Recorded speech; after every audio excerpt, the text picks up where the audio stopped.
Locked On Podcast Network and BetOnline present NFL Key Predictions. The local team experts of Locked On NFL give you the inside knowledge on the biggest games of the week and betting advice from the field's leading experts. You are Locked On NFL Key Predictions. Hey everyone, and welcome into NFL Key Predictions Playoff Edition. I'm Jordan Black, and it is finally time for the NFL playoffs to kick off on Super Wildcard Weekend. 3 days, 6 games with postseason dreams on the line. We kick things off on the West Coast, where the San Francisco 49ers are looking as dangerous as any team in the conference. Despite losing their first and second string QBs, the dominant defense continues to lead the charge, and frankly, Mr. Irrelevant Brock Purdy has stepped up seemingly unfazed by the bright lights and expectations. On the other side of this NFC West matchup are the Seattle Seahawks, who were at one point the darlings of the NFL season. Yes, Seattle struggled down the stretch, but in Week 18, they won the game at hand and found themselves in the playoffs with a little help from Detroit. Geno Smith completed 70% of his passes, has 2 1,000-yard receivers, and plenty to prove on Saturday afternoon. Corbin Smith from Locked On Seahawks and Brian Peacock from Locked On 49ers kick off our wildcard coverage. All right, Corbin, there's something that jumped into my mind here before we get to our official predictions of the game. I think I have a pretty good idea of how this game could go, but the NFL's crazy and it's always chaotic and you never know how things are going to happen. And you think it's going to happen one way. One play early in the game can just change everything. And if you're ahead and if you're behind, it changes the path of a game and how a game is played and how you're defending a team and what part of your playbook is open. But before we get to that, you mentioned Boye Mafe, who I really liked coming out of Minnesota in the draft, and I thought that was a great draft pick. And clearly the Seattle Seahawks have had a fantastic draft. You got Kenny Walker, a running back who's, probably right behind Brock Purdy for Rookie of the Year. I'm not sure. But I think there's going to be an amazing amount of postseason awards combined with these two teams. We're talking comeback players of the year. We're talking rookies. We're talking defensive players of the year and coaches, executives of the year. Like the job that John Schneider has done with the trade of Russell Wilson and all the draft picks that are playing. I don't know who you give credit. Do you give credit to the coaching staff for coaching up all these rookies and getting them ready to play? Do you give credit to the scouting staff for bringing in all these players that are playing so well early in the career? And I think it's a similar question for Brock Purdy and the 49ers. Do you give Kyle Shanahan coach of the year for being the 2 seed in the NFC with his third string quarterback? Or do you give credit for John Lynch for drafting a guy who looks like he might be the best quarterback of those 3 quarterbacks that have played for the 49ers this year? So, just tons of awards that I think are going to be coming both the Seahawks and the 49ers way once those things are voted upon. Yeah, you can look at that rookie class, and it's been phenomenal. And they've got a couple players that have really emerged in the second part of the season from that class. They got a 7th-round rookie that you need to know the name going into this game. Derek Young had his first freak. He was my guy. I was clamoring for the 49ers to draft him late in the season. He has an engineering degree too. This dude is smart. He's got a skill set that you rarely see at the combine. 6'2", 224 pounds, 4.4 40, a sub 6'9" second 3 cone, can jump out of a building. He's played special teams. He's played running back. They're actually talking. There's a lot of fans out there, and I think it makes some sense. They're talking about him being Seattle's Deebo Samuel as he continues to develop, because going D2 to the NFL is a huge jump, but he has really turned into something the last 4 or 5 games. They've been using him some as a fullback, and he's been blowing people up as a blocker. He's a lot of fun. So just another guy in this draft class that looks like he's got potential to be here and contribute for a long time. And again, I think you have to give kudos to everybody. John Schneider, the scouting staff, Pete Carroll, his assistants for being able to coach these guys up. And that and Geno Smith, those are the 2 reasons that the Seattle Seahawks are in the postseason when nobody thought they were going to be this year. That said, Corbin, what do you think? How's this going to go? Do you have sort of a story that you could tell about what the path is for the Seahawks to win this football game against the 49ers, since the 49ers are favored by 10 points, which is the biggest favorites of Wild Card Weekend? And it's understandable. The Seahawks are 9-8. They lost 5 out of 6 at one point in the second half, although they were in every one of those games. A few bounces, they could have won most of those games. So it's not like they completely unraveled. It's just a young team that seemed to hit a little bit of a speed bump, and Geno Smith hit a little bit of a speed bump. Not all his fault, but I think there's two big keys for the Seahawks going into this game. I don't think the separation, if both these teams are playing at their best, I don't think the separation is 10 points. I think the Seahawks gave so many possessions away in the two games between these two teams. And I'm not saying the 49ers are not better, because they are absolutely a better team. They have more talent. But the Seahawks have done so many things to aid the 49ers winning those football games that if they can just eliminate the turnovers, that's the first big thing to me. Seattle's been so good at creating turnovers, except the two games against the 49ers. Can they find a way to get a couple turnovers and protect the football themselves against this elite defense? If they can win the turnover margin, that's going to be a huge, huge boost to their chances to win this game.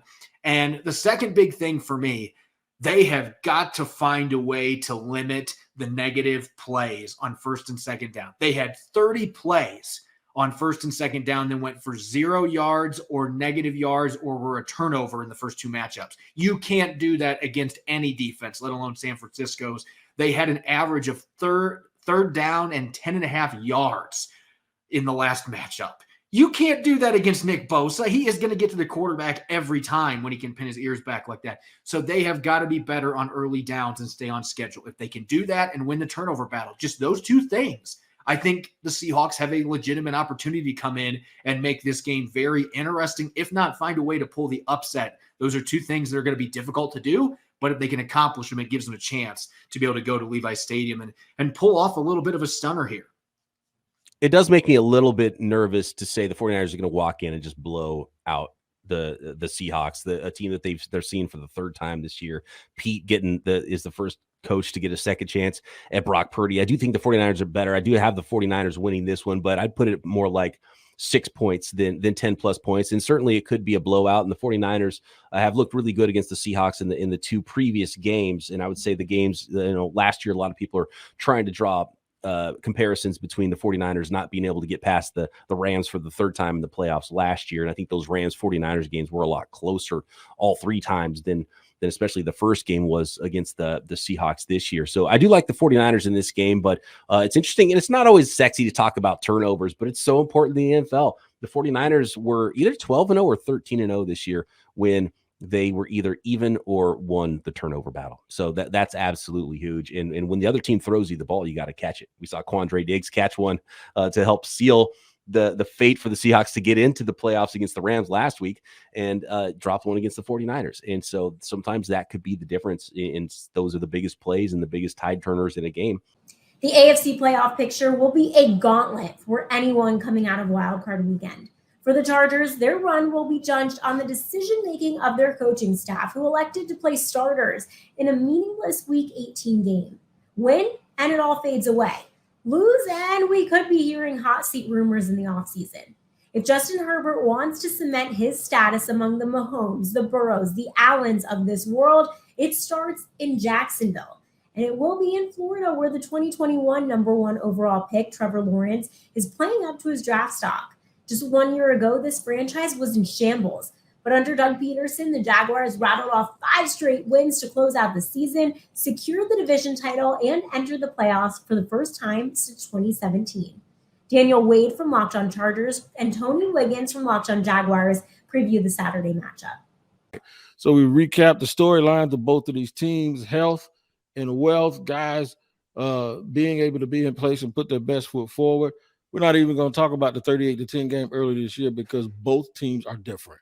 Everyone says that the Chargers are different. The Jaguars are different. They went through a real bad losing streak and then grew up and had to find their way out of it. Key matchups, we've talked a lot about situational football, winning on first and second down, huge, getting in good down and distance situation, and also trying to figure out when you're going to rest your defense with both of these high-octane offenses. All right, so the keys for me is it's cliche.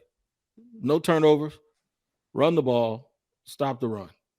If you run the ball, you're unpredictable. You stop the run, you are making them one-dimensional, which gives you a chance to mix and match, and it gives you a chance to put a package on the field that has your best 11 defenders on the field as opposed to having to beef up in the middle and stop the run. That to go along with this. How about you go ahead and do that first before I give my prediction? Give your keys.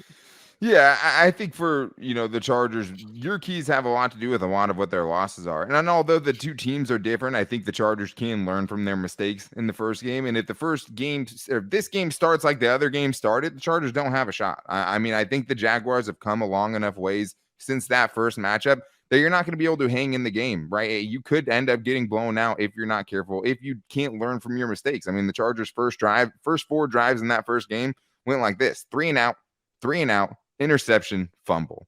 You can't start a game worse than that. You truly can't. They had 2 turnovers and 1 first down in their first 4 drives of the game. And this is a big game for Chargers offensive coordinator Joe Lombardi. I think that Brandon Staley has done enough, unless a wild card like Sean Payton comes in the mix.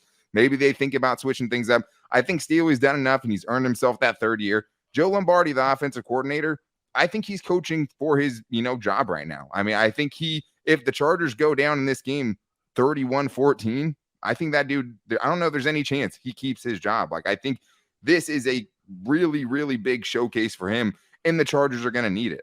I like the defense much more than I did the first time these teams ended up meeting up. It's been really good over the last month until last weekend. Can you fully trust it? I don't know. But this game, the offense has to come through. You're going up against these quarterbacks. It's not just the Jaguars. It's everybody in the AFC. If your game plan's not good, if you can't get off to a quick start, hey, you played your starters for 3 quarters last week, right? If that wasn't to keep the rust off right and be able to start quick in this game, then what was the reason you let Mike Williams go out there and get hurt to begin with? You can't start slow in this game, and that's going to be a huge thing. It's a huge key for the Chargers. And I think if you can start fast, it gets Justin Herbert in a rhythm. And then their offense is something to be trifled with for sure. The better the Jaguars' opponent, it seems like the better the Jaguars play. The Cowboys game for sure. Yeah. The Cowboys game. The game that gives you the games that give you a bit of a heartache are where you're not afraid of the quarterback, but then they do all of this other stuff like Detroit did. You do all of this other stuff. Last week, they had Josh Dobbs, but they did all of this other little stuff. Right. I prefer the Jaguars to play a team that knows that they are supremely talented at the skill positions, and that their motto is, we're coming straight forward. We ain't trying to trick you. The no Texans game where you just get the teams that usually say, we're good, here it comes. That's who the Jaguars usually play well against because they are so long and athletic, even though they're young. I'm not afraid of the Chargers. I'm going to pick the Jaguars as this team that's hot and they're on fire.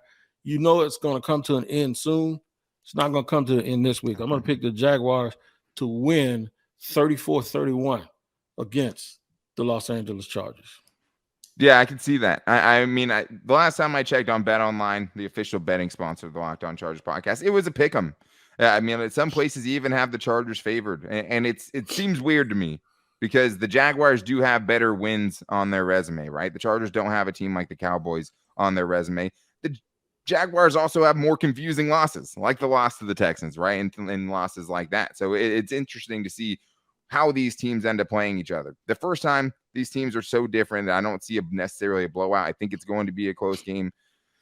Man, the expectations have changed for the Chargers. They're healthier now. They have all these dudes. They should expect to go in and win a playoff game. This is a really tough matchup. I think you'd still rather see the Jaguars and the Bengals, right? Or the Bills or the Chiefs.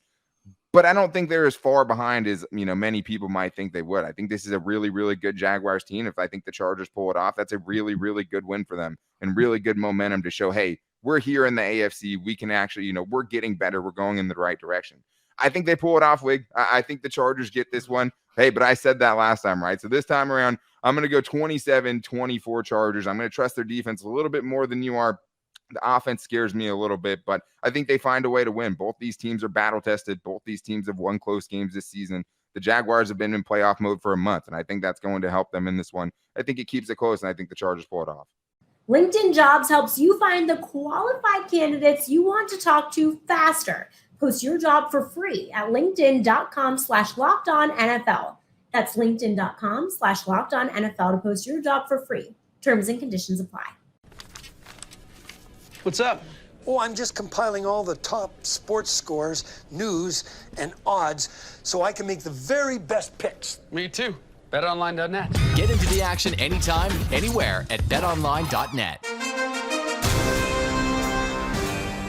The Dolphins lost their final game of the season, but thanks to their wild card opponent, Buffalo Bills, who beat the Patriots, Miami is now in the playoff picture. Unfortunately, they're also another example of a team that has seen multiple quarterbacks go down, and they now need Skylar Thompson to provide a Herculean effort to overcome the Bills. For Josh Allen and those Bills, much of the season felt like a mere formality for the playoff run.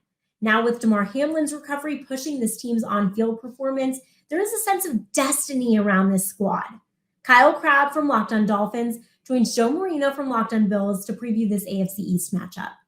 Skylar Thompson's playing quarterback for the Miami Dolphins, and you know Skylar Thompson. And so as the Bills Mafia is preparing for this game, what do we need to know about this player? There is a higher opportunity for the Dolphins to have out-of-structure plays with Skylar Thompson than with Tua Tagovailoa. I think Skylar's a better athlete. I think he moves better. I think his ability to get outside the pocket, use his legs. He had a big third down conversion against the Jets inside the Dolphins' own 20-yard line. They were backed up on a third and long and got outside the pocket and let Tyreek work the sideline and hit him for a throw to move the chains and get a fresh set of downs. But that comes with a skill set that is grossly underprepared to play efficient NFL football at the quarterback position. There's pre-snap leverage identification opportunities. There is deciding where your reads are going to start based on the formation in the field versus the boundary versus the leverage of the defensive backs. And it's just not there with consistency. And what you end up with is missed opportunities. Now, Skylar was disciplined against Buffalo to miss the Jets to not put the ball in harm's way. He made no decisions that were deemable as turnover-worthy decisions. And I think that's a good thing.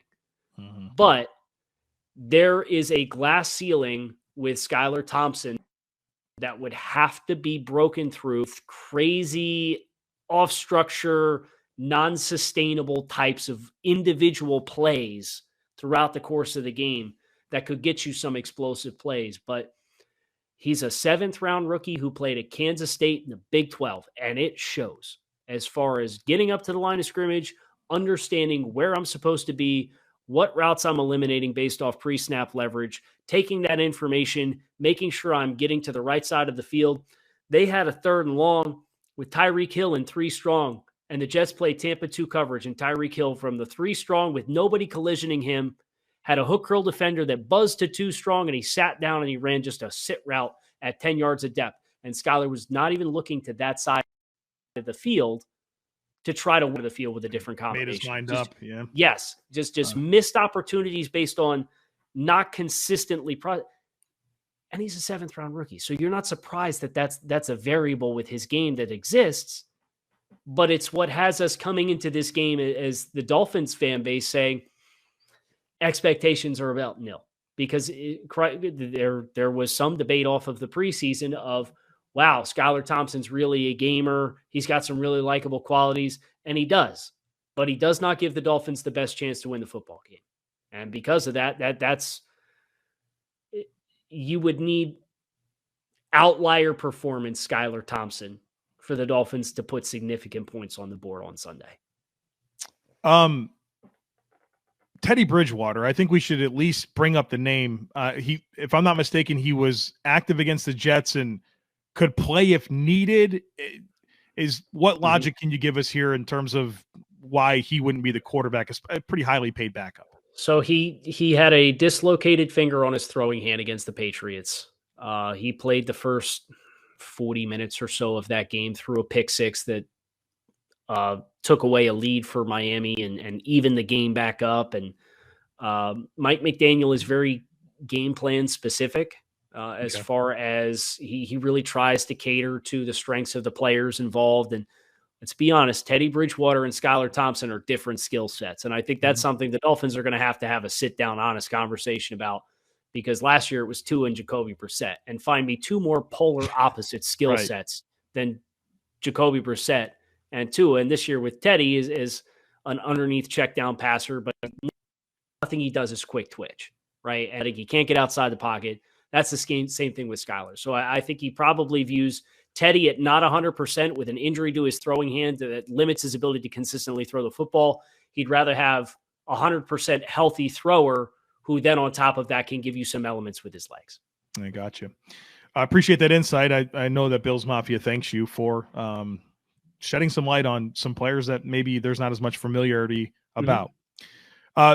Prediction time here, Kyle. Obviously, I appreciate your insight on Skylar Thompson because it helps me understand some of the dynamics of that offense. And, you know, I think in a backup quarterback, I do like the ability to move and introduce some variance and some off-script stuff that can help you. And certainly with receivers like Waddle and Hill, you feel like there could be a moment there where there could be some explosive plays. And I think it does make this a Dolphins offense that will commit to the run game. And, I think we all understand the script for Miami here is going to be to shorten the game, run the football, find an explosive play on offense and really, really try to tighten the screws on defense. It's a big ask for Miami this weekend. And for a Dolphins team that, I think unfortunate the last 2 years that their winning seasons didn't get into the postseason, for them to get here and be at this moment and not have your starting quarterback and a lot of other key players that are either out or gonna have to try to play hurt. It's a tough situation to be in here, obviously. And a Bills, a team that's been to this moment quite a few times of late. You feel like they're probably going to go out there and handle their business. And so that's where my mind's at with it. I have, it's hard to be respectful with the prediction here because it's hard to know what to expect. I think that the Bills will go out and win this game. And for a score, I have written down 28-13 Bills. Oh, I amended mine as we were talking to 27-13 Bills. So I amended mine too since we got Yeah, man, it's you look at the historical success that the Bills offense has had against Miami. You look at the inhibiting factors for what Miami has to deal with. It's in Buffalo. It's a team that's been here several seasons before. You really feel like they are just now getting their first taste of what their big picture goals are versus a Dolphins team that kind of had this collective sigh of relief after week 18 that like this would have been the most catastrophic collapse in franchise history had you missed the playoffs going from 8-3 to 8-9 and missed the playoffs and lose your last 6 games.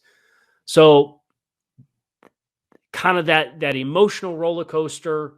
I think Buffalo obviously has a lot to play for. They're probably going to be a very inspired unit, based off of the adversity that they have experienced throughout the course of this season and recently as well. And I just think Buffalo's probably better equipped to handle the emotions of postseason football. They are a healthier team. They feel like they're peaking at the right time. Miami probably in hindsight feels like they peaked in late November going into the bye week, coming out of the bye week against Houston.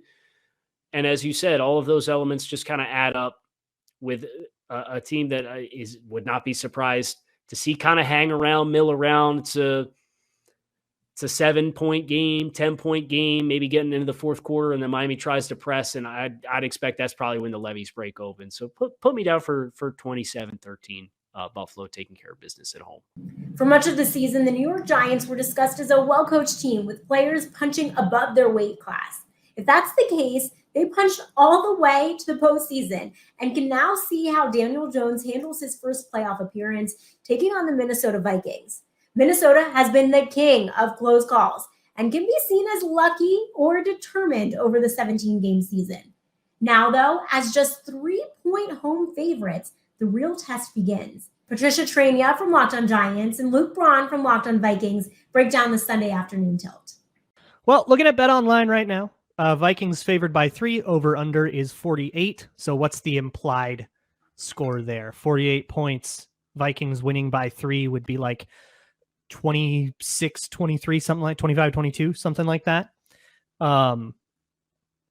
So you know what? Every time I have questioned the spread, we've come out as underdogs and be like, why are they underdog? I get burned. So I'm going straight up with Vegas here. Let's call it 27-24 Vikings. Let's do the exact same score from Christmas Eve. And I'll just let Vegas take the wheel. How about you? Well, the Vikings are 11-0, I believe, in one-score games. Yes, Eventually, including that one. Eventually, that luck's got to run out. And quite honestly, the only reason they won, I think, the Giants, number one, had a lot of mistakes in that first meeting. Let's call it for what it is. And then, come on, a 61-yard walk-off field goal. Who saw that coming? I mean, the Giants battled back. I think we have had like 4 60-plus yarders scored on us this year. Like that was owed to the Cosmos. Yeah, I mean, and the Giants have been a victim of these walk-off field goals. Several times in recent years. But look, I mean, the Giants, I think, are pretty confident. They're not coming out, and obviously they're not going to give any bulletin board material. But I believe that they think that they should have won that game, and they should have. You clean up the mistakes. They played well enough to win that game. I think the confidence level is there. It's a quiet confidence. I think it's going to be a tight one. I think the Giants, they scored 24 points last time. I'm going to say they're the ones that scored 27. I don't think they go to 30, but I think they're going to score 27. I'm going to go 27-23 because I think the Giants since that game, they've been playing solid football. They stood toe to toe with the Eagles, who are the number one seed. And that was with their backups, no less. Yeah. They destroyed the Colts, who, some teams have had problems with, believe it or not. So I think who would ever have a problem with the Colts? Yeah, you said it. I didn't want to say it. That game, I don't know if you watched that game, but that game was insanely unlucky. It was in the drunk. First. They got the punt block, and then they had a dumb pick six and stuff. I wouldn't say unlucky. Unsustainable would be the word because they made a bunch of mistakes. But I think only against the Colts could only the Vikings could pull off a 33-point comeback, and only the Colts could blow a 33-point lead. Like it truly took it.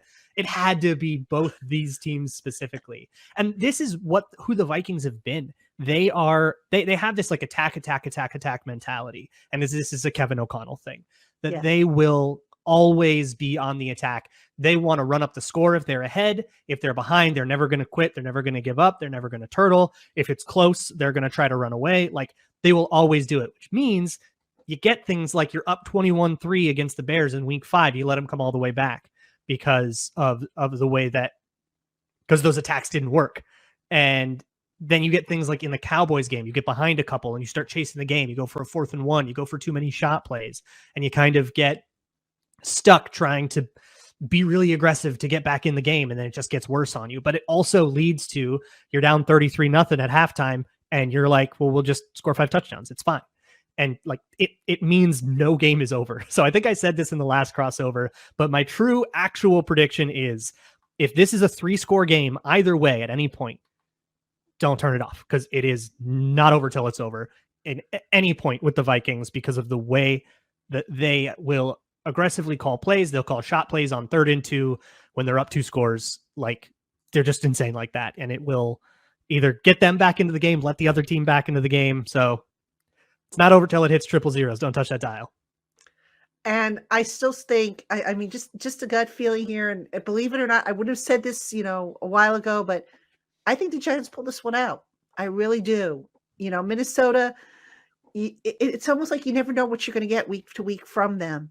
And, no disrespect to the Vikings, but their record, I don't think is really indicative of what kind of team they've been. And, whereas the Giants record, you could say they are what their record is. So, I think it's going to be a 1-score game, but I think that 11-0 streak that the Vikings have ends. They lose their first close game in the playoffs. I think it ends, and I think the Giants get the Eagles, assuming that Seattle loses to the 49ers. I think we're both rooting for Seattle, right?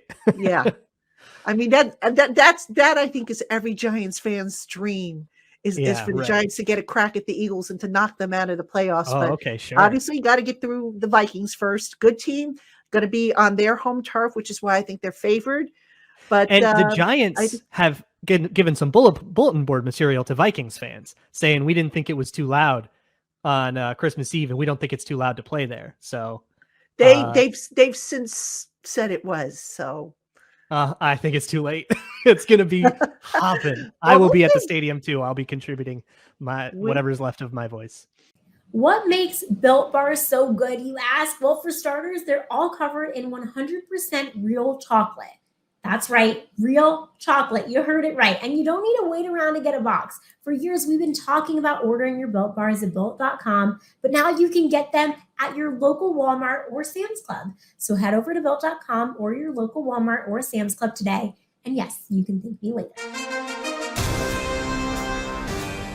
Next up, another playoff game with quarterback quandaries in the AFC playoff picture. Baltimore, who played the Bengals just 1 week ago to conclude the season, could be without Lamar Jackson and backup Tyler Huntley.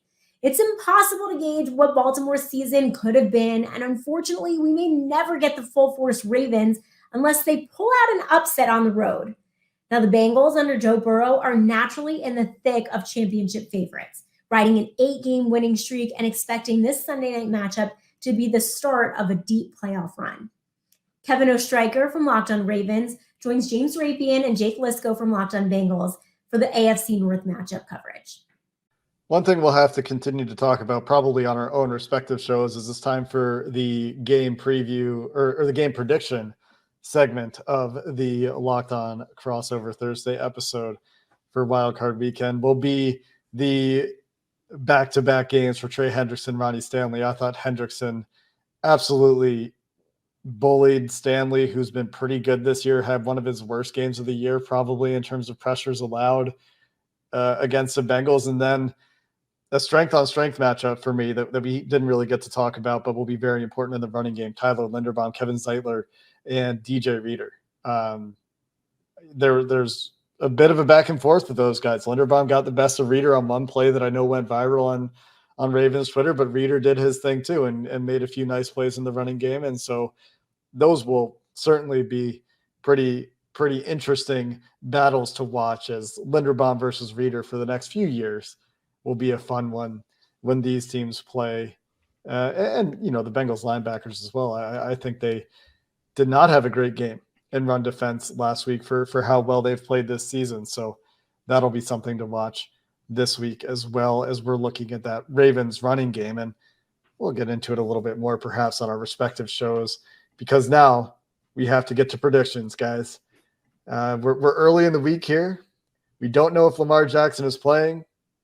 I would say this, our friends at BetOnline told us hypothetical lines based on which quarterback will be starting for the Ravens. And currently the line is splitting the difference between Tyler Huntley and Brown.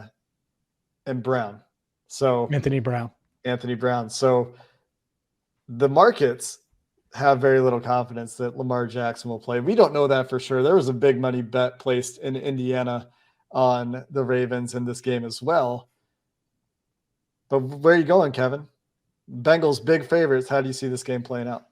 Yeah, it's so tough because we don't know with Lamar. But again, after missing practice on Wednesday, hypothetically, he really only needs to limit it on Friday. But you would prefer to get him as much time as you can on the practice field. So if he doesn't practice today on Thursday, you're thinking, well, it's not looking too good. And then obviously maybe they just rule him out on Friday altogether. So if it's not Lamar, I have a hard time seeing a path for the Ravens to win. I mean, they have them. There is the ability for Baltimore to win without Lamar Jackson. If they can play defense, if they can somehow have a defensive performance of their life, which they've had a couple of those over the past couple of weeks, maybe the Ravens offense led by a Huntley or an Anthony Brown can get the job done. But I haven't seen enough from Baltimore's offense without Lamar Jackson to confidently say, yeah, if the Bengals put up 27 points again, the Ravens offense can do the same. I haven't seen it, because we've seen the 13-point performances, the 16-point performances. So then it all comes full circle. Would you rather have Tyler Huntley or Anthony Brown out there? I say put Brown out there and see what he can do. I value Huntley's starting experience, but I would like to see the ball pushed down the field a little bit. But that's not saying I'm not confident in Tyler Huntley. That's not saying that at all. I still think he can do that, but I do know that for either quarterback, they're not Lamar Jackson. Jackson gives you so much there. So I think, and here's, I guess, the bold prediction. I say that if Lamar's out there, the Ravens win by 3. If Lamar's not out there, they lose by 10. That's what I'm saying. Wow. 13-point swing Yeah. on Lamar Jackson. You heard it here first. James, what do you got? That's not crazy, because if the Bengals didn't have Burrow, it would be like a 20-point swing probably. Like I think it would be a huge, I mean, pretty different offenses there, right? Bengals drop back, pass first offense. Ravens run first offense. But point taken, I don't entirely disagree. They have two weapons. One's Lamar Jackson, the other Mike Andrews. So that's Isaiah part of it. Sorry, Let's not J.K. get Dobbins and Isaiah Isaiah first. Likely. No, Yeah. but okay, fine. But let's be honest here. Like that's. Anyways, yeah, this Bengals team, to me, this is going to be a lot like last year in the Raiders game, which the Bengals handled and they won 26-19. I'm going to take the same score, exact score. So do the math there. That's 4 field goals, 2 touchdowns on offense. It's not necessarily super pretty. You don't have a bunch of gritties and T. Higgins celebrations and coin flip celebrations from Joe Mixon because they only find the end zone twice. But they just, to me, they're similar defenses in the fact that they're going to give opposing offenses hell anytime they're on the field. But the difference is the weapons and the firepower for the Bengals. Even if Joe Burrow does get confused a little bit, or the Ravens throw a wrench in their plans, which I expect them to, I just think they have enough firepower to win at home and win by a score. So 26-19, Justin Tucker again has a huge game, 1 more field goal than last week. I think it's going to be Tyler Huntley. We'll see. Maybe I'm dead wrong on that. But regardless of those two, Huntley or Brown, I don't think Lamar's playing. If he did, I think it matters a little bit. I would still take the Bengals, maybe not by 7, less than that, because he is special. And I think he does change things a lot for how defenses play him. But give me the Bengals in this one, especially assuming Lamar's out. 26-19, they win and advance to the divisional round for a second straight season. The tale of 2 quarterbacks concludes our Super Wildcard weekend. Tom Brady, aka the GOAT, has clawed his way back to the playoffs once more, even if on the back of an 8-9 record. This has not been the easygoing regular season fans may have anticipated, but the Bucs have the weapons, the defense, and the experience to buck the Cowboys' playoff plans. Now, the other quarterback tale is one of inconsistency and underperformance in moments that matter most. Dak Prescott had 15 interceptions in just 12 games this season. While Dallas is the more talented team this year, it's hard to look past his 1-3 postseason record and a recent franchise pattern of coming up short. Marcus Mosher from Locked On Cowboys joined James Yarcho and David Harrison from Locked On Bucs to break down the Monday night bout. Prediction time here for the wildcard matchup, Monday Night Football wildcard matchup, Super Wildcard, right, is what they're calling it nowadays. Tampa Bay Buccaneers, NFC South Division champions for the first time, back-to-back years for the first time in franchise history. I mean, the NFC South's not super old, but that's still kind of amazing. Hosting the Dallas Cowboys, who have been to the playoffs a lot. Unfortunately, for Cowboys fans, it's been a while since they've gotten to the top of the mountain, but they are favored, right, by 2.5 points, which some Bucs fans find a little bit insulting. Marcus, who is going to come out on top of this game? So, because I am a millennial Cowboy fan, that my instant reaction is just to say the Bucs, because the Cowboys always struggle in round 1 of the playoffs. But David, to me, this really feels like a coin flip game for a couple of reasons. Number one, I don't see Tom Brady blowing out this Cowboys team just because the offense hasn't been. It's the least explosive offense in the NFL. It would be weird for them to catch fire now that we get into the playoffs, right? But that would just be so strange. But at the same time, I don't see Dallas blowing out Tampa Bay because it's still Tom Brady. Like, he's going to figure out a way to keep this game close. So to me, it feels very much like a coin flip type of game. It comes down to, the last possession or two. I never do this, but I'm gonna predict Dallas to actually win this game. But I think it's gonna be ugly. I think like a 20-17 type of game where both teams try to establish a run, a lot of short passes, and ultimately a turnover or two is going to be the difference here. But again, I could totally see this game going either way. Yeah, absolutely. I've got a similarly close score, a little bit higher of a scoring game overall. But I go back to those initial numbers in the first part of the show. Coming out of the win over the Carolina Panthers, where the Buccaneers clinched the NFC South, I wanted them to sit their starters. Todd Bowles wanted them to keep up the momentum, try to build some other things. The biggest change this Buccaneers team has seen this season from last and the Super Bowl year before that is at the head coach position. Bruce Arians is much more of a freewheeling, Tom, what do you want to do type of head coach. Todd Bowles is much more of a conservative, coaches run the show, players, you do what the coaches tell you Keep to. the game close type of guy. Quarter, right. And I feel like that's why we've seen this decline in the offense, because Byron Leftwich is now more involved in the offense maybe than he was the last 2 years.